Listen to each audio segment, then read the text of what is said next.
Module 3. Les prérequis d'un immeuble. Je vous souhaite la bienvenue dans ce nouveau module de la formation gratuite Acheter un immeuble et gagner gros. Je vous invite à vous abonner pour être tenu au courant de la sortie des nouveaux modules et si vous avez une question, n'hésitez pas à la mettre dans les commentaires. Notez bien que pour chaque module, il y a également une version écrite. Elle est juste en dessous dans la description. On commence à rentrer dans le concret petit à petit. Cette fois, en essayant de comprendre ce qu'est un immeuble de rapport, et contrairement aux idées reçues, un immeuble n'est pas nécessairement une tour de 10 étages ou une résidence étudiante de plusieurs milliers de mètres carrés. Un IDR, immeuble de rapport, ce n'est pas non plus un bien immobilier réservé aux millionnaires, car on peut trouver des immeubles de rapport en province, moins cher qu'un studio à Paris par exemple. Enlevez cette idée reçue sur les immeubles de rapport. Vous comprendrez les avantages et les inconvénients d'un IDR et vous saurez comment faire pour penser à la revente avant même d'acheter votre IDR. Qu'est-ce qu'un immeuble de rapport, IDR ? Un immeuble de rapport s'appelle comme ça car il est censé rapporter à son propriétaire. Un IDR, c'est un immeuble qu'on achète en un seul bloc, regroupant plusieurs appartements. On peut trouver plusieurs sortes d'immeubles de rapport. Un IDR peut avoir seulement 2 appartements comme plusieurs centaines d'appartements. Cela ne change rien sur son nom. À Paris, les IDR se sont développés durant la Restauration et la période haussmannienne. Les immeubles étaient divisés en lots dès la conception et appartenaient à un seul propriétaire. Il était le plus souvent occupé par des congrégations religieuses, pour qui l'habitat en maison particulière n'était pas adapté. Par la suite, la population augmentant et les maisons individuelles ne répondant plus aux besoins, la construction des immeubles de rapport s'est intensifiée. Au début du XXe siècle, c'était le modèle de construction dominant. Puis, la copropriété a pris de l'essor. Un immeuble étant simplement au moins 2 appartements minimum, ce qui signifie qu'une maison peut devenir un IDR. En effet, il suffit de trouver une maison, de la diviser en plusieurs appartements pour que ça devienne un immeuble de rapport. C'est aussi simple que ça. Les avantages d'un immeuble de rapport. Un IDR permet de brûler des étapes et d'aller beaucoup plus vite qu'un investisseur lambda. En effet, alors que la plupart des investisseurs mettent 6 mois à 1 an pour trouver, acheter, rénover puis toucher les loyers d'un appartement, vous ferez la même chose en autant de temps, mais de façon décuplée puisque vous n'aurez pas 1, mais 3, 5, 10, 20 appartements d'un coup. Ainsi, vous n'aurez qu'une négociation pour l'IDR entier, une seule demande de prêt à faire, un seul passage chez le notaire. C'est un gain de temps considérable par rapport à l'achat d'un appartement par un appartement. Lorsqu'on achète un immeuble, on est en monopropriété, ce qui signifie qu'il n'y a pas de copropriété. En effet, la copropriété se crée du moment où il y a au moins 2 propriétaires différents dans un immeuble. J'ai un immeuble en entier égale pas de copro ni de syndic. Vous êtes donc le maître à bord. Vous faites ce que vous voulez, dans la limite de la légalité évidemment. Tout vous appartient. Si vous souhaitez faire des travaux maintenant ou dans 10 ans, c'est vous qui décidez. Personne ne va vous l'imposer. La copropriété est le plus gros point noir des investisseurs lorsqu'on a un appartement. La copropriété, c'est en partie ce qui m'a fait acheter que des immeubles de rapport alors qu'il m'arrive de trouver des affaires rentables pour un appartement. Mais je n'y vais pas, parce que c'est en copro. En copro, sachez que vous êtes bloqué pour beaucoup de choses. Par exemple, vous souhaitez rajouter une clim, vous souhaitez faire de la location courte durée, vous souhaitez changer la destination d'un bien. Dans tous les cas, il faudra demander l'accord à la copro. En copro, vous ne décidez de rien. L'autre point noir de la copro, c'est son coût, qui est souvent très élevé. En effet, dans la plupart du temps, lorsque ce sont des immeubles de 10-20 appartements, il y a un syndic. Et le souci d'un syndic, c'est que ça coûte très cher. Si vous avez un ascenseur, des espaces verts, c'est également coûteux. Les frais de copro sont donc élevés et le syndic prendra un pourcentage sur chaque prestation. Environ 10%, sans compter les frais de photocopie et d'autres postes qui représentent des coûts exorbitants sur l'année. Il existe des syndics bénévoles dans les petites copros. C'est un des copropriétaires qui gère la copro. Ça marche bien lorsqu'il y a 5 appartements max. Après, c'est souvent géré par un syndic pro. Une copro bénévole revient moins cher qu'un syndic pro. Si vous souhaitez absolument acheter des appartements, alors je conseille d'en acheter un dans une copro bénévole. Donc vous achetez un immeuble. Vous faites ce que vous voulez. Vous n'avez pas de compte à rendre. De plus, les frais de copro sont minimes. Dans mon cas, je paie le ménage, sortie des poubelles et l'électricité des communs. Ça me coûte 1 800 € à l'année pour mes 20 appartements, soit même pas 7,50 € de frais de copro par mois, contre 30 à 50 € dans une copro gérée avec un syndic pro. Un immeuble de rapport vous permettra d'avoir une gestion des locataires plus simple. Ça se comprend aisément puisque tous les locataires se trouveront au même endroit. Ainsi, pas de perte de temps pour aller dans une ville, puis dans une autre ville à 50 km et ainsi de suite. Vous avez un souci avec un appartement? Tout se trouve au même endroit. C'est simple. Un exemple concret. Je fais régulièrement des visites de courtoisie pour officiellement savoir si tout se passe bien pour le locataire. S'il n'y a pas de souci particulier, le locataire est content. Il voit qu'on s'intéresse à lui. Mais officieusement, ces visites vous permettent de voir l'état de l'appartement, si le locataire en prend soin. Ou encore lorsqu'on doit installer des compteurs, faire plusieurs relevés d'eau, électricité, faire rentrer plusieurs locataires en même temps. L'avantage étant que tous les biens se trouvent au même endroit. C'est quand même beaucoup plus simple. Un immeuble de rapport vous permettra de baisser la vacance locative, période durant laquelle il n'y a pas de locataire dans votre appartement général de vos biens. Si vous achetez un seul appartement, lorsque le locataire part, il se peut que vous ayez 1 semaine, 2 semaines, 1 mois de vacances locatives.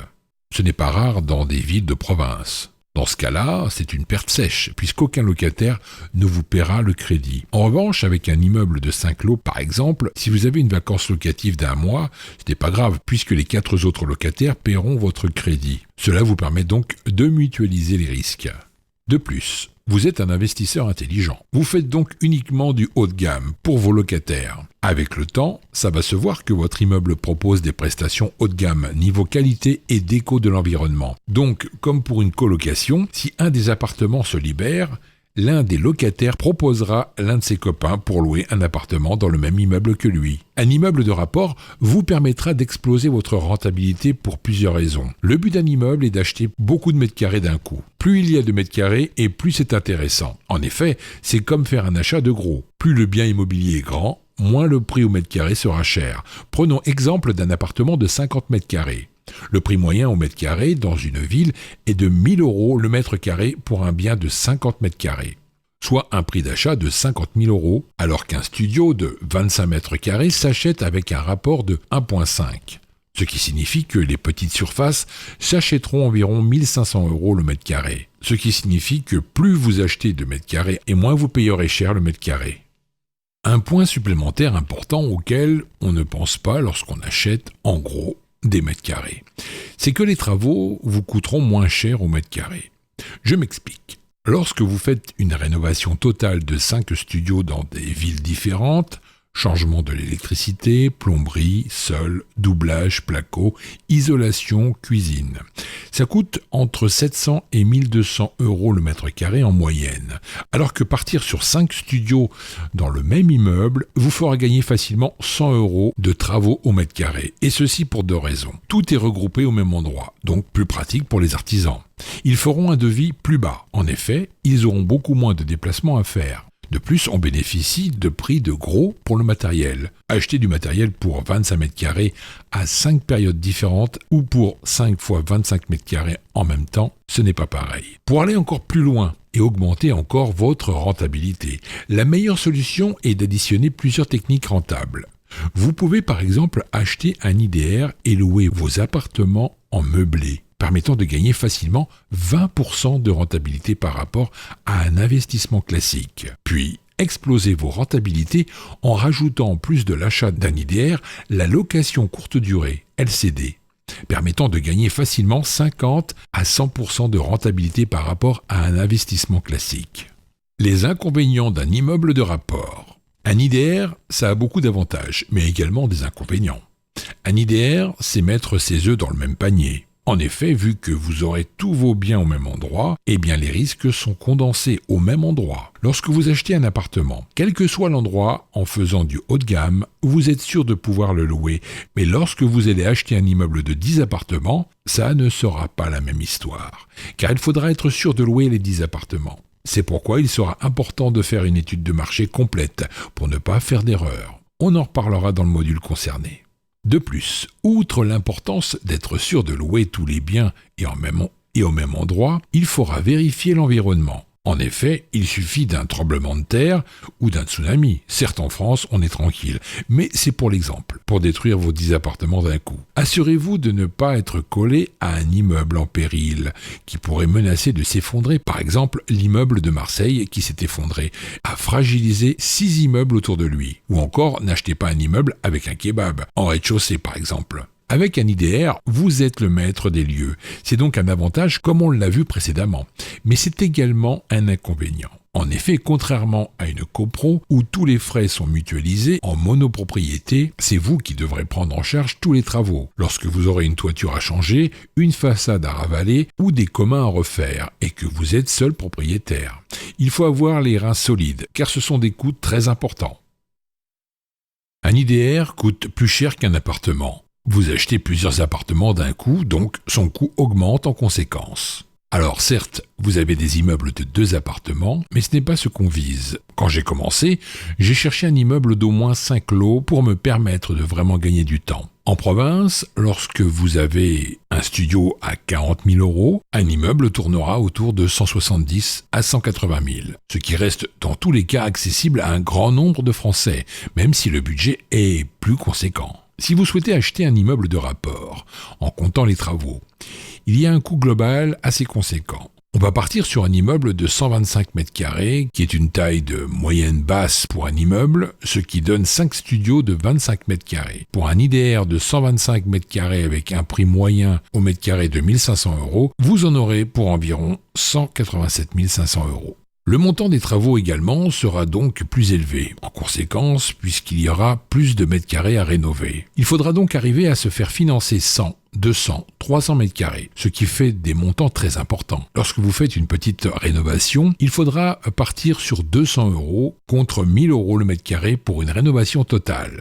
Il sera donc également plus compliqué de se faire financer autant de travaux par la banque. La taxe foncière sera un coût non négligeable également, puisque avoir une taxe foncière pour 10 appartements, c'est tout de suite un très gros coût. Pour une dizaine d'appartements, c'est facilement entre 3 000 et 5 000 € par an. Il faudra donc bien le prévoir. Comme je l'avais dit plus tôt, très peu de personnes achètent un immeuble de rapport, et donc très peu de personnes se font financer un IDR. Donc très peu de banquiers connaissent les IDR. On en parlera dans le module de la banque, mais pour faire une petite introduction, sachez que se faire financer un IDR sera plus compliqué qu'un simple appartement.